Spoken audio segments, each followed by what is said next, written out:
better off if she didn't know who I was. But every time that she sees me, I'm with Jack, right? And I'm in on one of his gross, stupid jokes. And so she probably thinks that's how I am. Yeah, and if you don't talk to her with her Jack around, she's never going to know your accent. Fine, but could you do me a little favour? Would you be so kind as to bring me grandmother a drink? She's dead tired. Of course, anything for me saviour.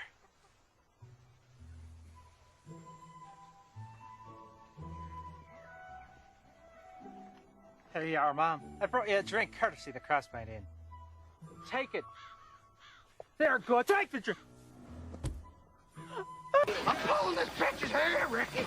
Give it to him, Bubbles. I got it, Bubbles. You gotta grab him. Yeah. Hey, I'm Paul Ash, and I'll be the next guest on Rob's Inner Circle. So don't go anywhere. Stay where you're at, and we'll be right back.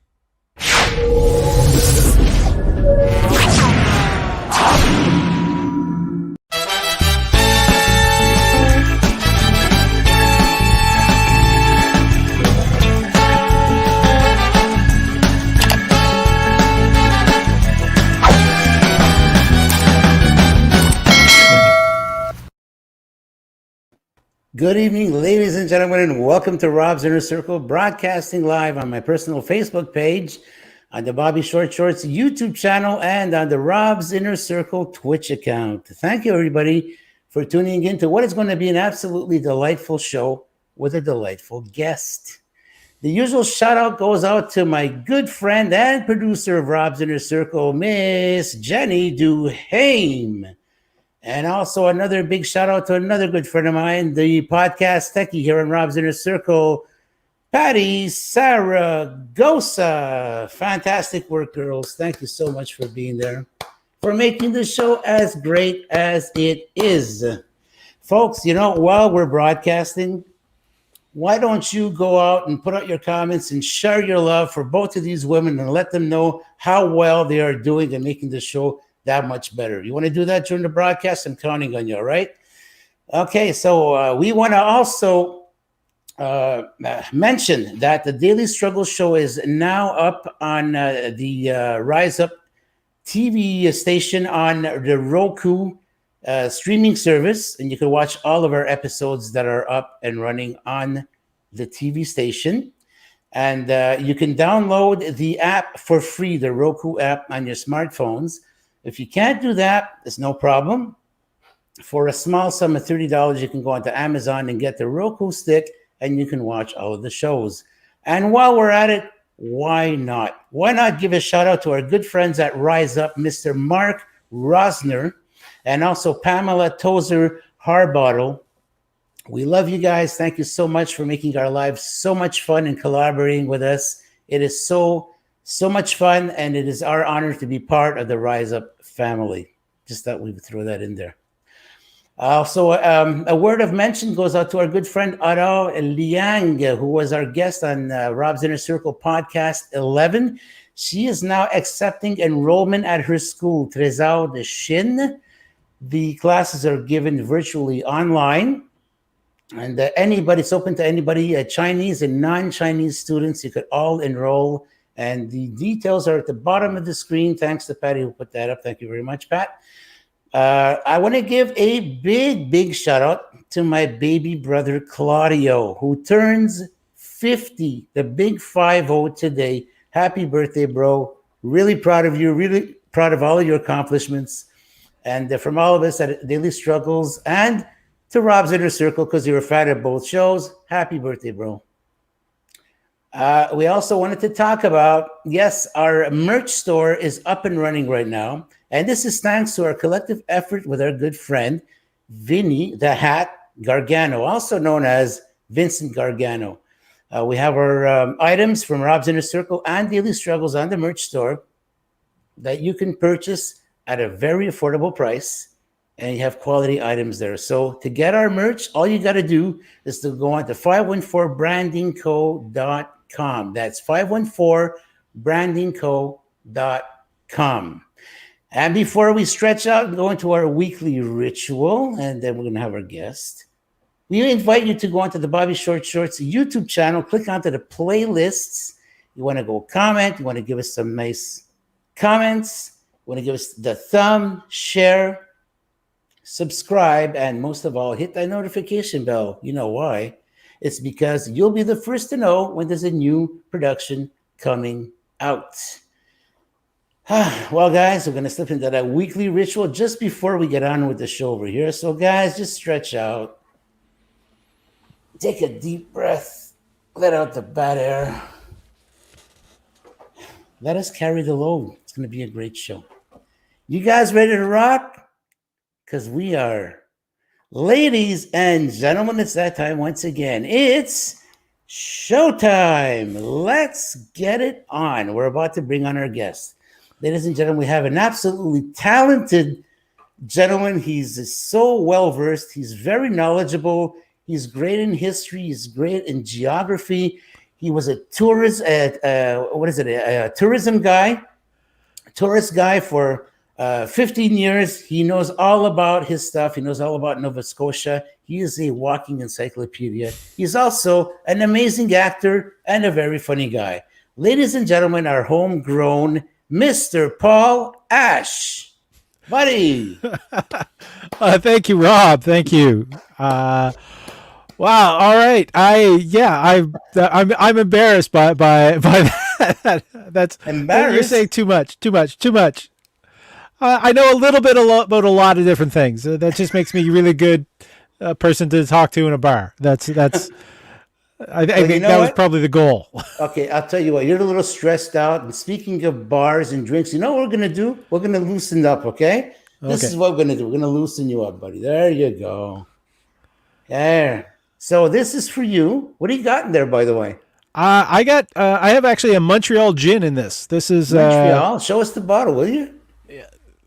This is a gin that's made here in Montreal. It's Madison Park. Very appetizing. And it's I know it's really dark for a gin. Okay. But that's because it's a breakfast gin.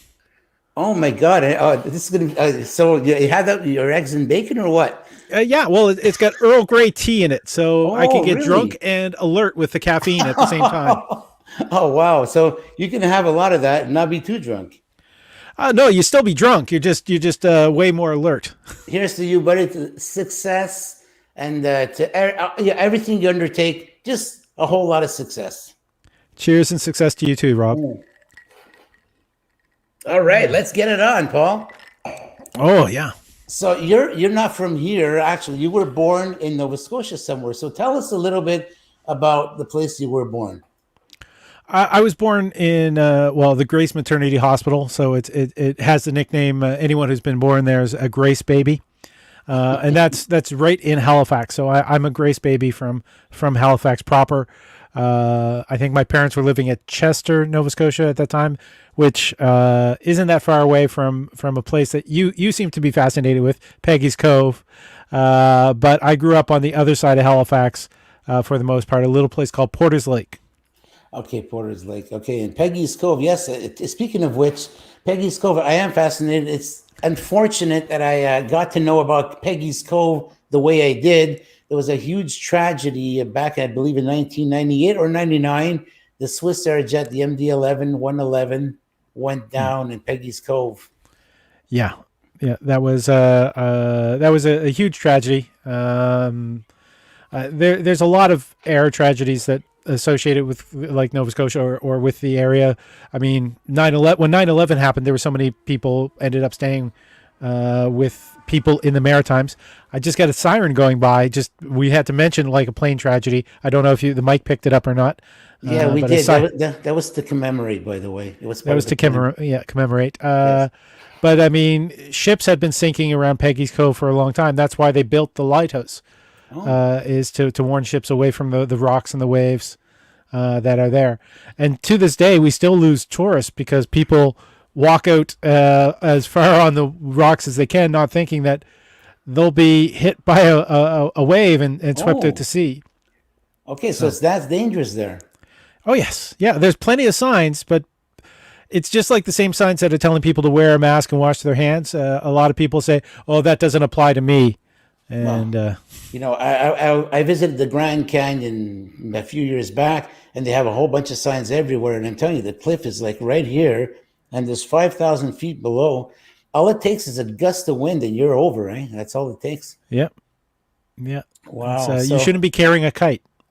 no, well, at least if you carry a kite, if it's, it could probably get you down safely, at least that, or a parachute, if you can deploy it in time. So there were other disasters, other tragedies in Nova Scotia. You were saying something about the whole port of Halifax was leveled off with a huge explosion. Well, So- yeah, it's to say leveled is kind of weird because Halifax is built like a salad bowl around the harbor. So it goes up on either side. But the largest man-made pre-atomic explosion happened in Halifax. And so that was in 1917. Two ships collided, one with munitions, another one with benzene, I think. And one of them was on fire. One of the ships vaporized. There's another one. Its anchor was found 10 miles away. The other ship, only half of it was found again. There was a deck gun got blown several miles away as well. Shattered windows up to 60 miles away. Oh my Burned God. people's shadows into wall. Whoa. 10,000 people, almost 10,000 people injured or killed. And it just devastated the city. It was, if you look at it, there's like one or two buildings left standing, and then everything was down. There's a Canadian Heritage Minute about it. So that's how big of a tragedy it was. I mean, it's right up there with the guy deciding to wear a face mask playing goal in hockey. And just to put things into perspective, you were telling me off camera that explosion, in comparison to what happened in Beirut not long ago, which was terrible. It was definitely terrible. But I mean, like they were talking about the fact there was 10 miles away, windows were shattered. 60 miles away, windows were shattered. So it was 6 times more powerful. A tidal wave hit Newfoundland. I mean, it was felt in like shockwaves were felt, like seismographs registered them in New York. Oh my God! No way. Yeah. Jeez. Okay. Wow. Let's go on to happier things over here. Talk to us a little bit. What's the relation with the Titanic and the Halifax? I know it happened off the coast of Newfoundland, but Titanic and Halifax, Nova Scotia, there's some kind of a tie there. Well, it was one of the places that they brought the bodies. So there's a graveyard in downtown Halifax. Like, not many cities have graveyards in their downtown area, but Halifax does. And there's a section of that where they buried people who buried the bodies of people who died on the Titanic or died in the water around the Titanic. That's one of the places. If somebody's really fascinated with the Titanic and the Titanic movie, it sort of become a thing is to go to Halifax to look at the graves.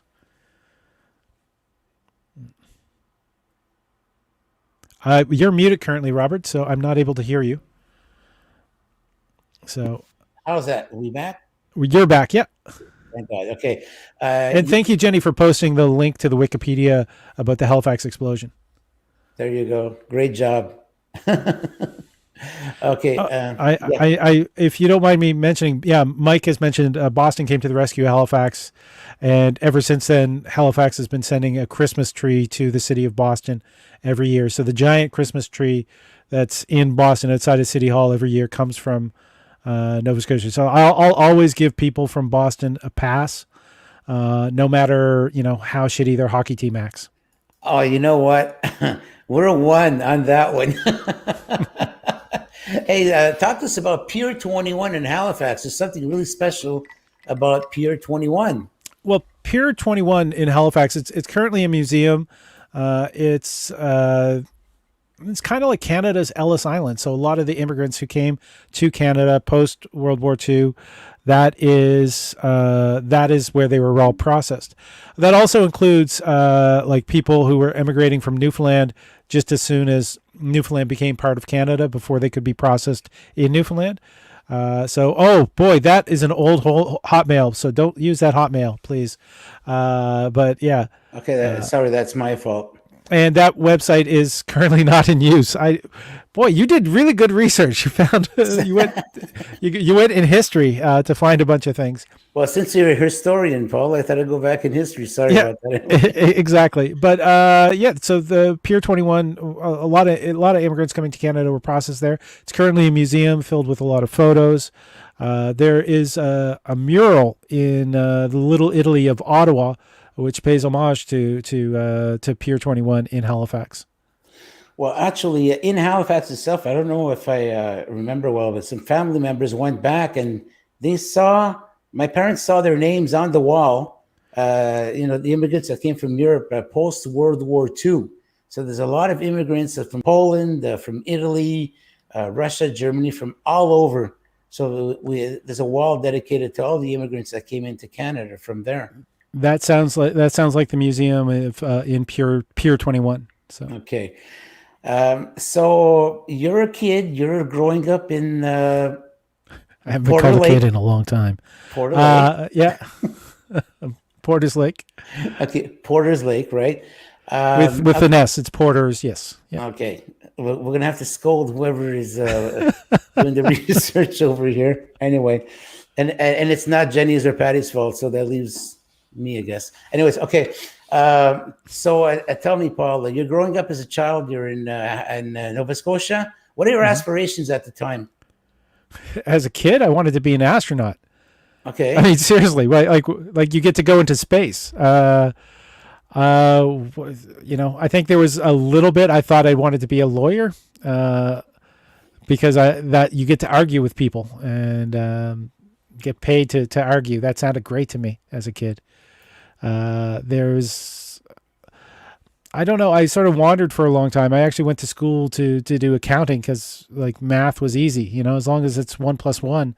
Like as long as you remember 2 is the number that comes after 1, like the rest of math makes sense. There's no exceptions to the rules like there is with the English language, or any other language. Well, what's funny? Just going back to immigration, we're about to move on to something else here.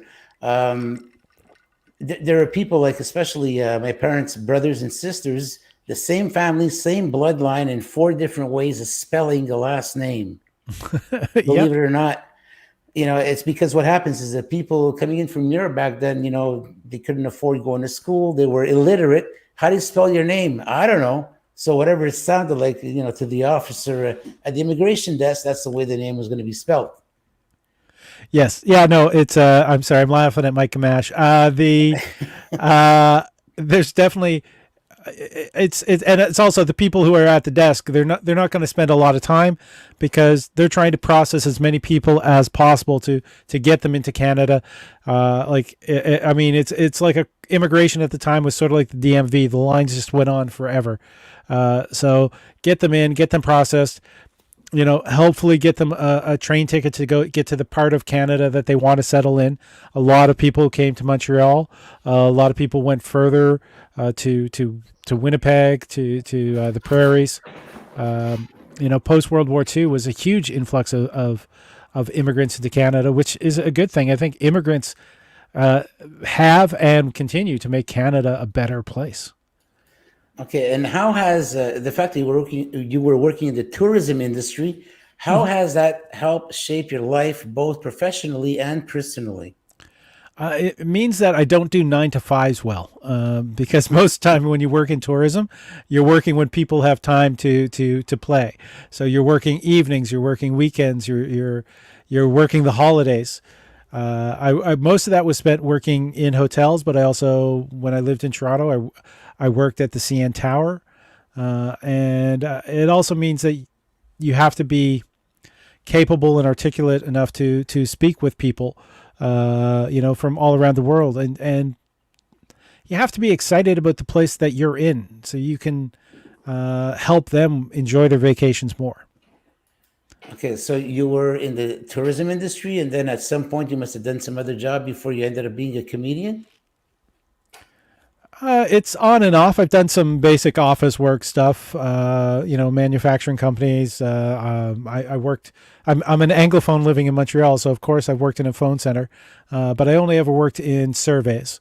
So I've never tried to sell anything or get your grandmother's life savings. Okay, so if we go into acting a little bit, getting on to another subject here a little bit. Let's say I saw the intro. You were in an episode of the Trailer Park Boys, getting the beaten out of you. Oh, we're not supposed to swear? Oh, crap. No, not on my show. No. No. All right. My show's we swear. Yeah, that was sort of, it was a post season 7. It was supposed to be the last ever Trailer Park Boys episode. I'm in a couple other episodes, but I'm always playing something different each time. So that one, I was playing the cameraman's assistant, and they finally clued in that everything that has gone wrong for them and that has ended up getting them in jail, the camera guy, the camera crew all knew about ahead of time. And so now they were angry because we didn't warn them.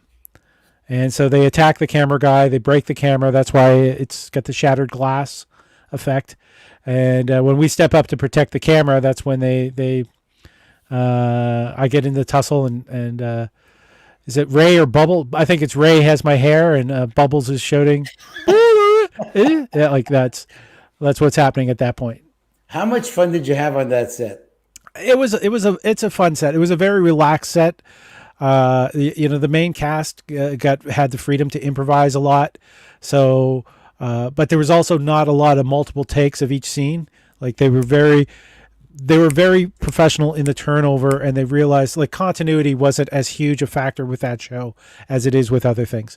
And they had fun. And I think the fact that they had fun doing it sort of bled into the audience realizing that they were having fun and having fun alongside them. Mike Clattenburg, the whole crew is just amazing. Am I right in thinking that it's a lot of improv and it's like on the spot stuff for the Trailer Park Boys? Yeah, I've never been in the writing room of the Trailer Park Boys. I know that they have through-line stories, and I know they have arcs that they follow. But there's a certain level of improv. Like they didn't have to be word for word to the script. So okay. They as long as they were paraphrasing to the way that it was done, like Ricky's way of speaking, like he doesn't speak like that normally, like the mixed up words that he does. And Bubbles obviously is putting on a character, and the idea of being able to think as your character and to act as your character, it's an amazing talent as an actor. To be able to improv and stay in character is fantastic. I think somebody was asking a question. Yes, exactly. Yes, if you can bring it back. Okay, this is Michael Ankers. He's one of our supporters, and he's from your Papa's hometown. He's from England. Michael Ankers from England, tuning in tonight. And the question from Michael is, I have a question for you, Paul. What's it like for you doing so many different jobs, like being a comedian, actor, being an MC, etc.? It's beautiful.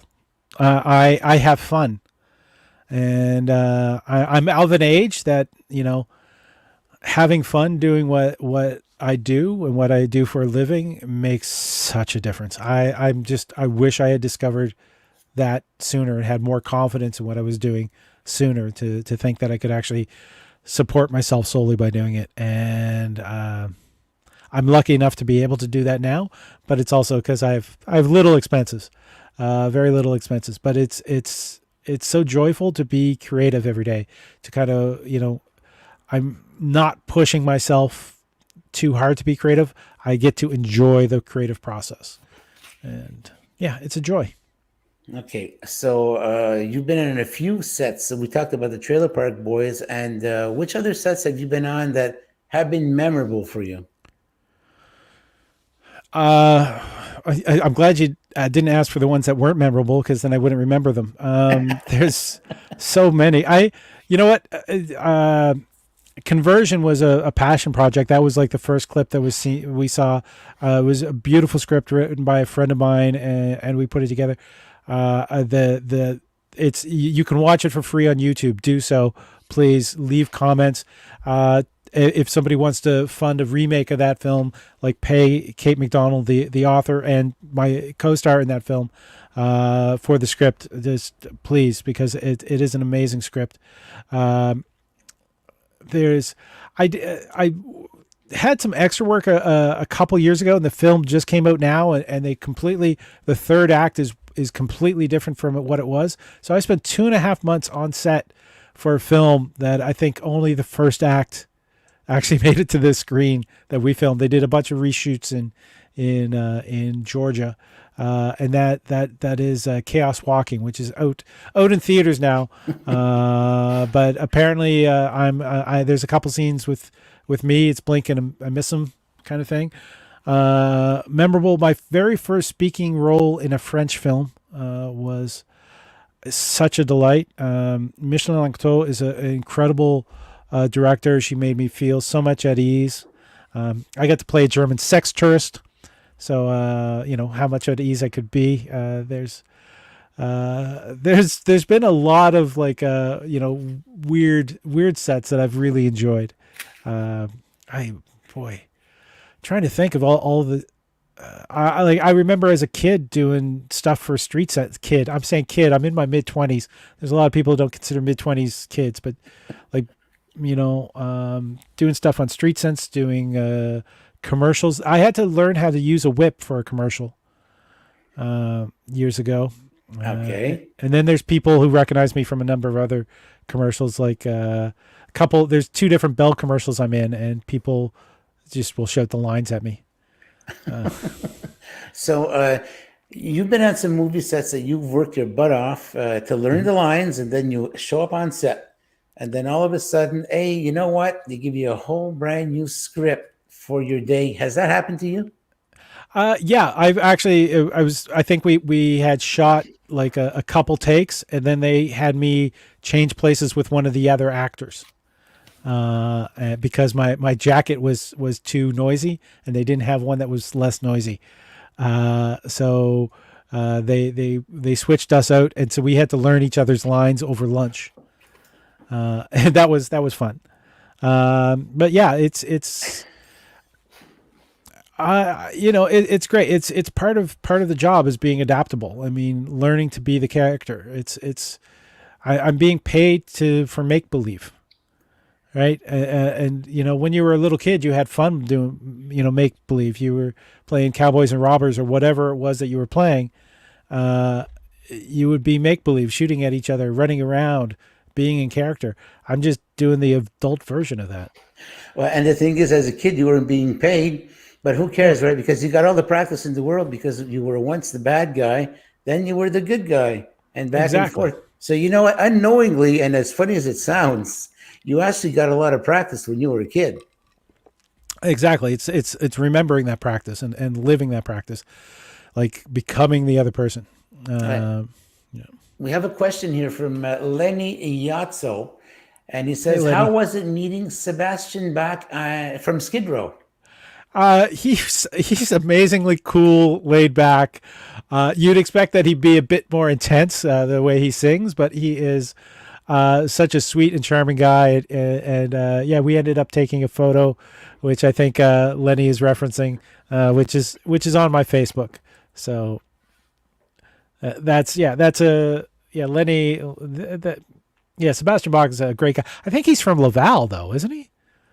I'm not too sure about that. His sister is a supermodel, and both of them kind of went off to had big careers. And he was the lead singer of Skid Row, and then he was in the Gilmore Girls, and lo and behold, he was on Trailer Park Boys.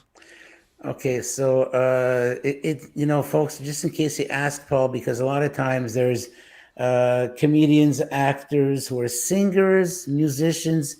Paul is just an actor. He's just a podcaster. He's just an actor. Don't say just. He's just a comedian. He's just a guy who's knowledgeable in history, a guy who's knowledgeable in geography. He knows everything, but he doesn't play an instrument. But it's okay. Yeah, no, I do get asked if I think it's because of the size of the head and the color of the hair. People ask me if I play mandolin. And I think that's proof that racism still exists in the world. I mean, we do have the Gauvin trial that's happening in the States to sort of definitely prove that there's racism, but on a lighter note. And I wouldn't say just, I mean, I think I think comedians are underappreciated in this country. Quebec, the Francophone comedians in Quebec are well appreciated. But if you look at Canadian comedians across the country, it's they're not given quite the same love. So, okay, so we're not even recognized as an art form. No, we're the Canadian government doesn't view stand-up comedy as an art form. So there's currently a movement being headed by an organization called the Canadian Association of Stand-Up Comics. And they're petitioning the Heritage Council of Canada to recognize stand-up comedy as an art form. It's kind of why so many Canadian stand-up comics actually end up moving to the States or to the UK to visit Michael Anchors. So you got the stand-up comics standing up for the rights. Is that what they're called, stand-up comics? I think it's stand-up comics because, we used to do it in bars and we had to be ready to run quick. So we didn't want to sit down because that would be, give somebody an extra chance to take a swing. So let's go into the stand-up comedy scene right now because you're a man who's had a lot of experience with comedy in Montreal, but all over the world, actually. But we're going to be getting to that in a few moments. So tell us about your experience as a comic here in Montreal.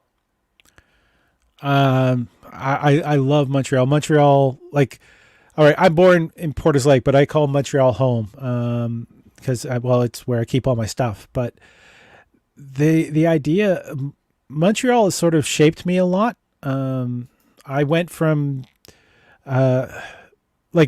sporadically doing comedy in Nova Scotia to going to Toronto, pursuing it, but I mean having to pay Toronto prices on everything. And then I accidentally moved to Montreal, which was a city that I had been visiting regularly. And I really put a push on stand-up comedy and started traveling. And then I ended up moving back to Nova Scotia, and there was no comedy scene in Nova Scotia at the time to speak of. And I ended up starting up a room that ended up getting press.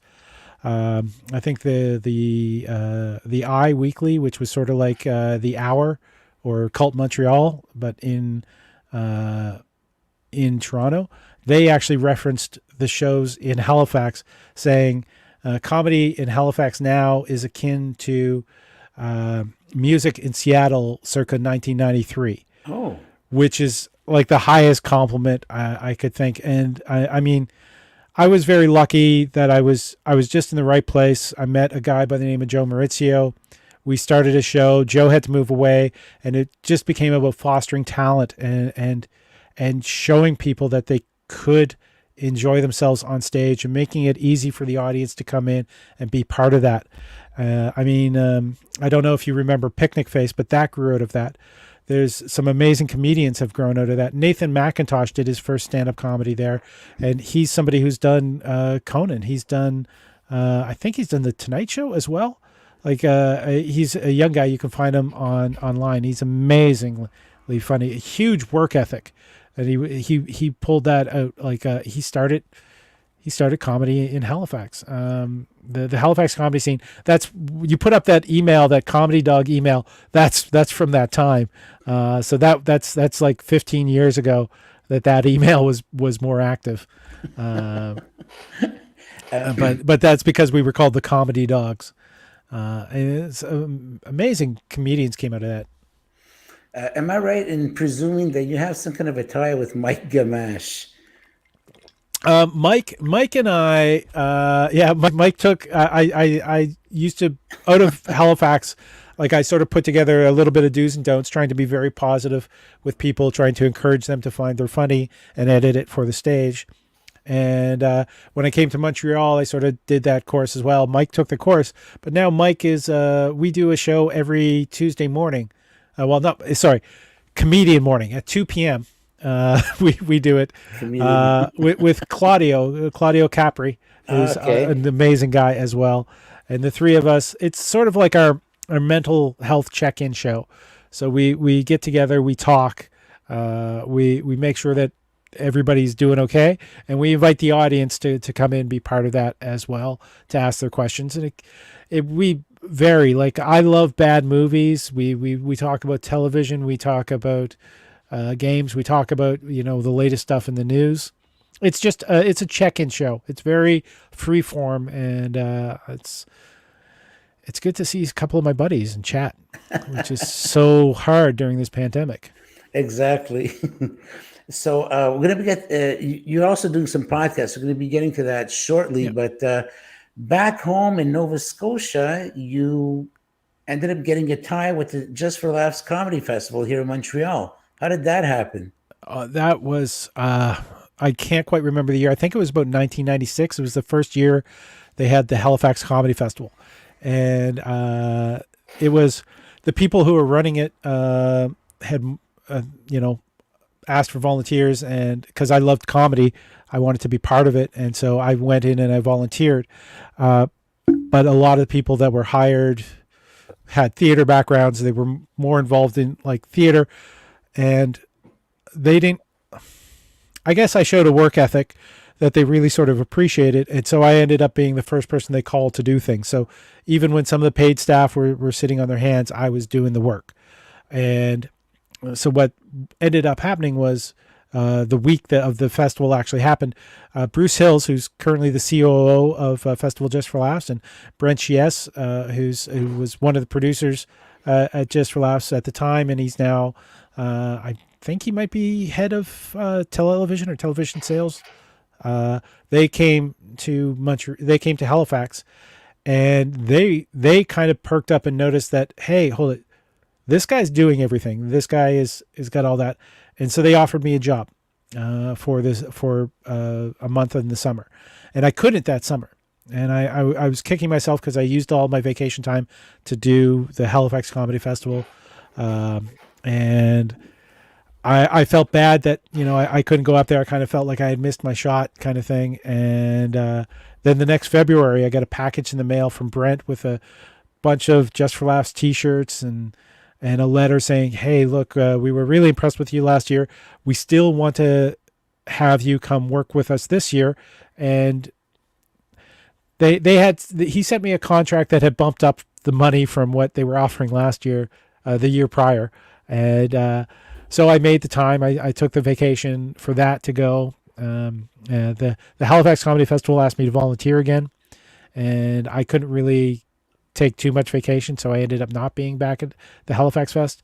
But I went to Just for Laughs, and I was there for 2.5 weeks, watching some of the best comedians in the world, and it was amazing because I was my first couple years at the festival was like the last couple years that they had tobacco money, and so the parties were amazing, the talent was amazing, it was just incredible. And I think I spent 13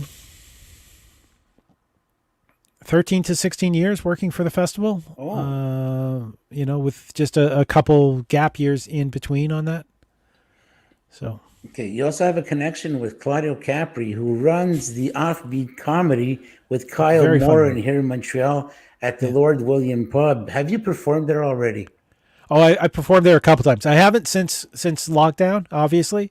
Yeah. But I really enjoy the room. I think they have a good room. I actually, with their permission, I booked the room for a couple events that I put on too. So it's a fun space. It's walking distance from my house. Nice. Or stumbling distance, however you want to put it. So how much of this I might have to pour another one of these soon. And this is I have a huge head, by the way. This is when I poured the drink here. This is not a small drink. But yeah, no, it's I went there. Salut. Salute. Sorry. But yeah, no, it's a they have a downstairs room that is such a great vibe for stand-up comedy. It's got a low ceiling.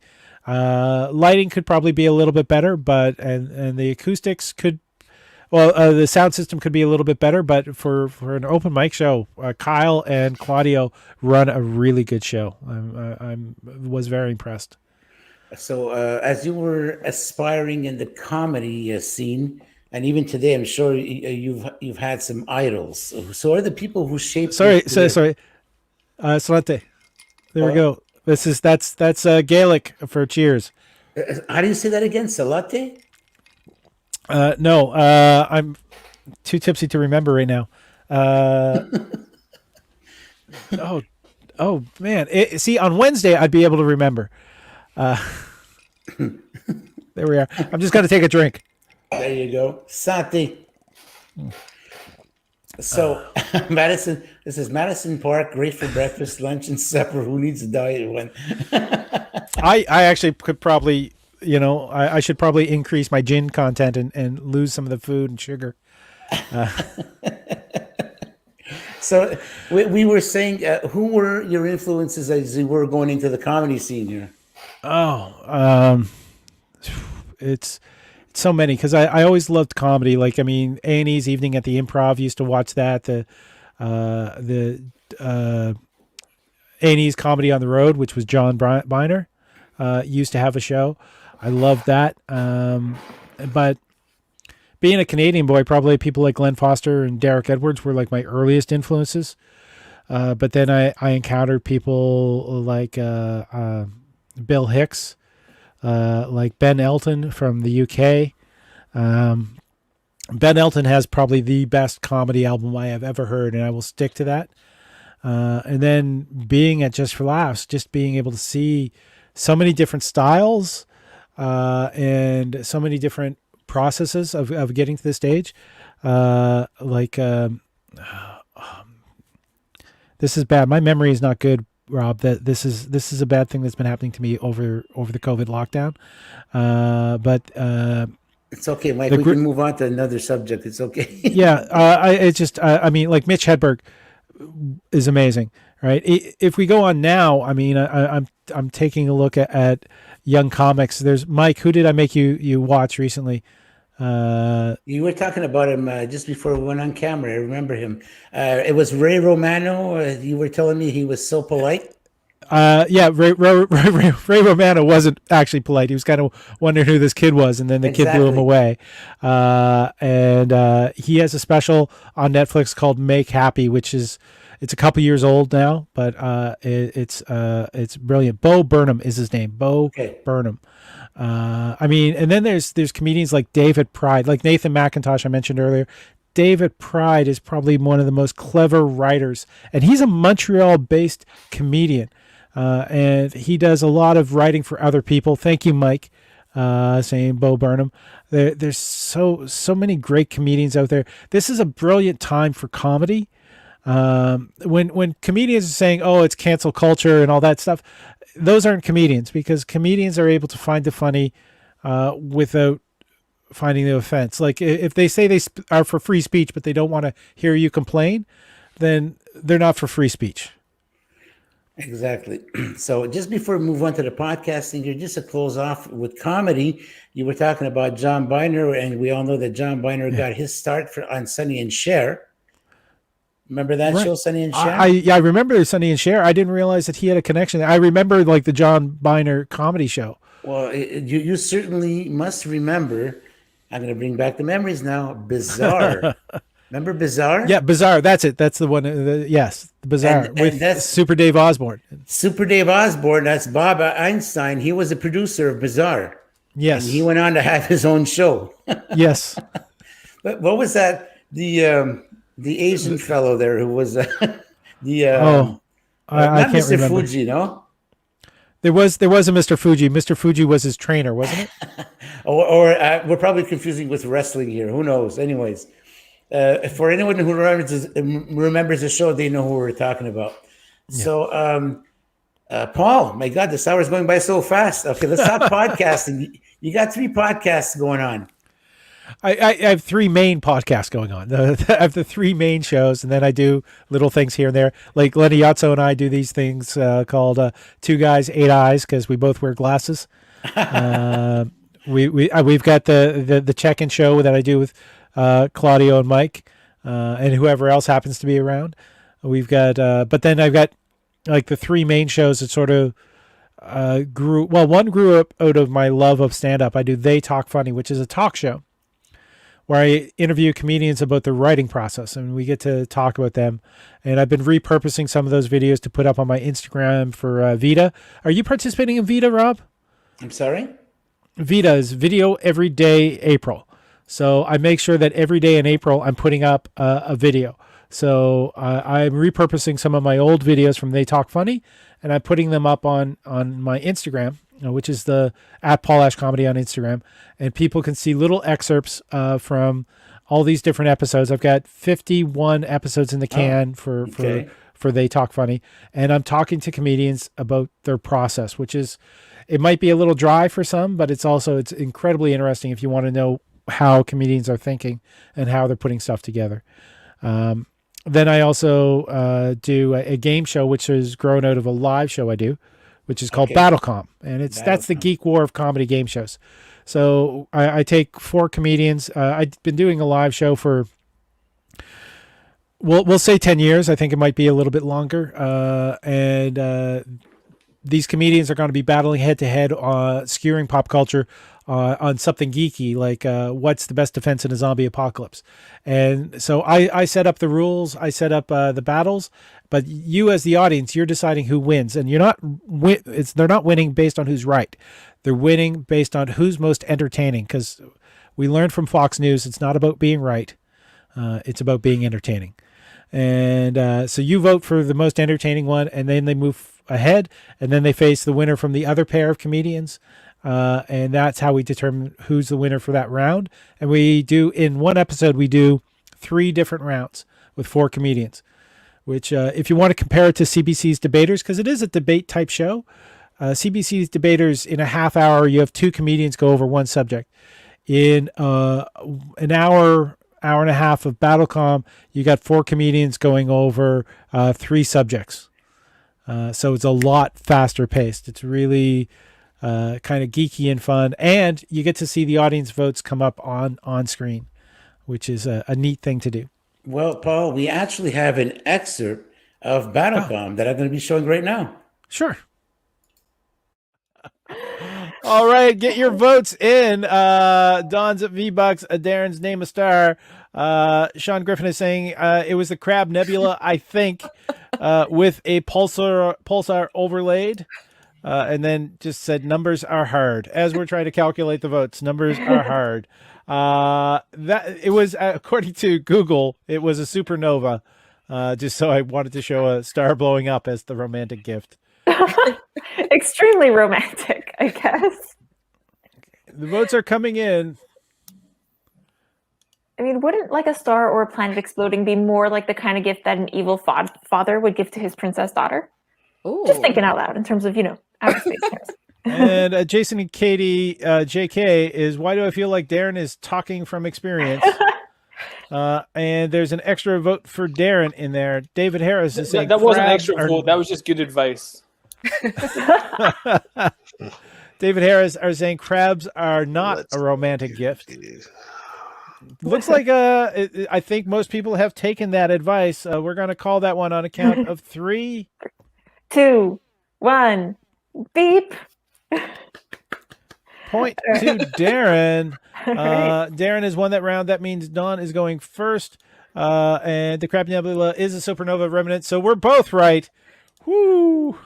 There we are. Dawn, you get to go first on the negative round. Negative about the... hold on. Are we on the negative round? Yes. Yeah. Oh. Okay. Because, sorry, I for some reason I was thinking that Dawn had mentioned stars in her previous one. But the rules are flexible. Well, I have to say that I think that anyone who gets a certificate should find out where the Crab Nebula is. So when Darren inevitably points to it, they can go make that appointment they need and get the cream that they need.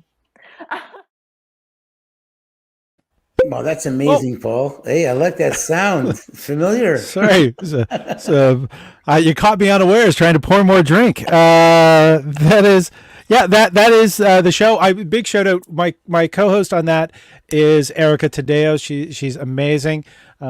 She's Italian Montrealer, as you are. On that show we had Darren Henwood, originally from Scotland, but he's a host of O Canada, which is a sort of like a John Oliver like show. Based here in Canada. You can find it on YouTube.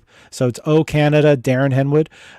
We had Dawn Zanklin, who he was battling against there. She's fantastic. And a lot of the space news coming in, Sean Griffin is the person who was working for NASA. He's quit NASA to go work for the University of Wisconsin because they're allowing him to build something in the South Pole. So Well, yeah, I guess interesting. pretty interesting. You don't have to be that smart to watch the show, but if you're that smart, you're still not going to be bored by it. And Jenny's giving us the longitude latitude for looking at the Crab Nebula. There's our amazing producer for you, Jenny. Fantastic. Paul, it's nice to have a podcast. Like we have podcasts, myself. There's a Jofo podcast, Jofo in the Ring. You got the Luigi Costanza. Night, Michael. Yeah. There's a lot of podcasts popping up, and that means that lots of competition out there. How are you handling that? I'm not looking at a competition. I'm watching a lot of these shows because I'm enjoying them. I love the fact that I mean, you and I are both using the same app here, which is StreamYard. I mean, like I got the pillow over there. You're showing off your mug because I had to hold this one up. But that's from your prop. This is from the people that allow me to do all those shows. Like I didn't even mention the Love Doctor yet. And I'm doing those shows because they're allowing us to be producers right from our homes, and it's fantastic. And we have this, how can I say it? We have this power now. And I mean, as a stand-up comic, I love entertaining, and I love being with people, and I love being in front of a crowd. But with COVID and the lockdown and the fact that in Montreal, we one of the hardest hit cities in Canada. I've not been able to be in front of crowds like I would like to be. And so StreamYard has given me the chance to do that. And I do believe that, we might lose some things once everyone's inoculated, once COVID has kind of calmed down.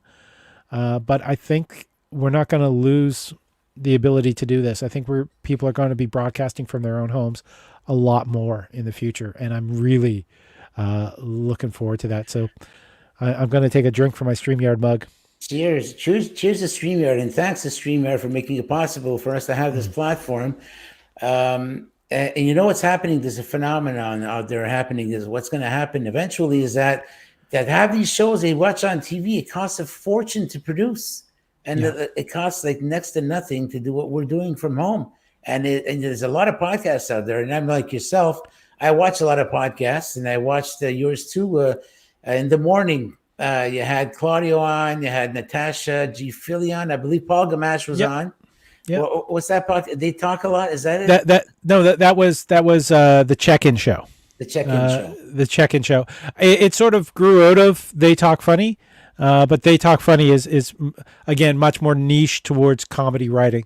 So that was sort of like just checking in because I wanted to see how my friends were, and I needed that chance to connect with my friends because this is like COVID has been kicking our ass for a year. Excuse my language. Sorry, kicking our butts for a year, and I miss my friends, and I miss being able to spend time with them, and I kind of am happy to do that on screen. At the same time, Lenny Yotso is saying, looking forward to seeing me on stage. I'm looking forward to being on stage as well. But I don't think I'm going to lose doing the online stuff as well. I want to do both. I want to be online and offline, doing everything. Well, the beautiful part about it is that you could be on stage performing, let's say at 7:00, and you pre-tape your podcast, and right after your show, I don't know, 9:00, you could have your podcast like going up by itself. Yeah. Exactly. I mean, everything I do, I like to call it. I like to call it stream casting rather than podcasting because I prefer the live method like this, like the fact that we've got everyone commenting there.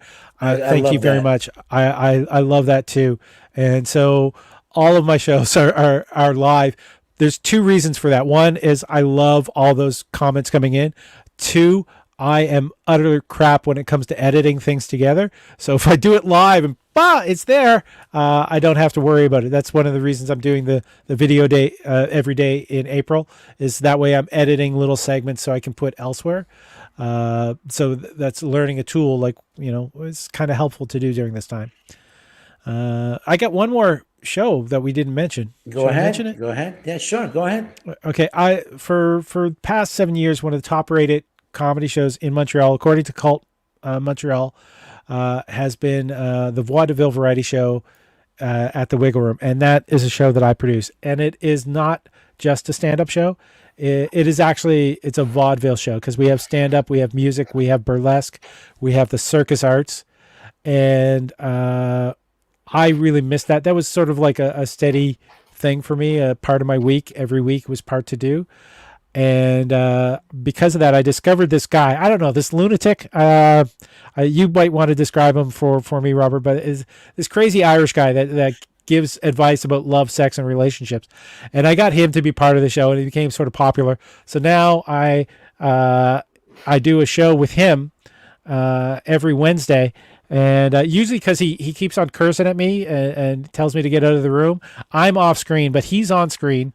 But I can't leave him there alone. So I bring in two guests, which are usually burlesque performers, and we talk to the audience about love, sex, and relationships. We had such a demand at one time. We actually did a special episode to talk about polyamory for anyone that was interested, and that is up there. It's called the Polisode. Christopher Murtaugh is saying 3 cheers for the Love Doctor. So yes. The Love Doctor. That sounds like a lot of fun. Oh, it's an utter joy, except I have to hear it through the wall because he won't let me in the room when he's doing it. I don't know if you have that clip ready, but it's unfortunately, no. We ran out of time. I don't have the clip ready. If I would have had it, we would have squeezed it in somehow. Yeah, okay. It's also probably would be a concern about the language that was being used. Okay, yeah, then not all is lost then. Exactly. But if someone wants thank you, Christopher. If someone wants to see the Love Doctor, where can they go see that? Well, until COVID is over, it's going to be every Wednesday night at 9 p.m. Eastern Standard Time, and that will be on. The Love Doctor has his own YouTube channel. So the Love Doctor, They Talk Funny, and BattleCOM all have their own dedicated YouTube channels, so people can subscribe to them and not worried about being notified by the other shows. But you can access all of them at youtube.com/Paul Ash. And you can find the one that you like and you can subscribe to it there, or you can put up my link tree. My link tree has links to all of my shows and social media. That's it right there. So you can look at that, and that'll give you all the information about where to follow me and about the various shows that I do. Am I slurring my speech? No, you're doing pretty good. Okay. You're pretty good.